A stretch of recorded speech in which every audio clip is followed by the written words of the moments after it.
যাদের স্বামী প্রবাসী, যাদের স্ত্রী আছেন প্রবাসী স্বামী, মেহেরবানি করে বোন আপনি আল্লাহর জন্য সবর করেন, নিজের আখলাক চরিত্র ভালো রাখেন। বেচারা 16 বছর 12 বছর 14 বছর নিজের ঘাম ঝরাইয়া রক্ত পানি করে টাকা উপার্জন করে আপনাদের জন্য পাঠায়। স্ত্রী ছেলে মেয়ের জন্য বাড়িতে কয়টা টাকা পাঠায়।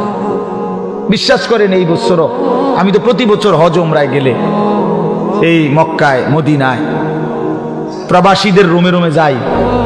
সৌদি আরব যারা থাকে কত যুবক কত প্রবাসীর কাহিনী যে শুনি আমি কাঁদে।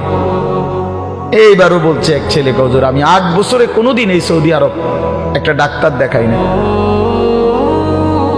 এই একটা দুইটা ব্যথা বেদনার ওষুধ খাইয়া পড়ে থাকি, শরীরটা খারাপ করলে কেন এই বুকে আগলাইয়া টাকাটা জমায় রাখি, ওষুধপত্র কিনলে টিনলে যদি টাকা খরচ হয়ে যায় বাড়িতে বউ বাচ্চার জন্য পাঠাবো কেন? এত কষ্টের টাকা। বিশ্বাস করে প্রবাসীর প্রতিটা টাকার মধ্যে ঘাম যেন ভিজা থাকে, ঘাম ভিজা থাকে। এই কষ্টের টাকা দিয়া ছেলেটা যদি তোমার বাবা পাঠাইবার পর, আমার প্রিয় ভাই তুমি যদি সারাদিন মোবাইল টিপো, উলঙ্গ ছবি দেখো, নাচ গান দেখো, নর্তকী দেখো, জিনা ব্যভিচারের দৃশ্য দেখো, এটা ইনসাফ হয় না।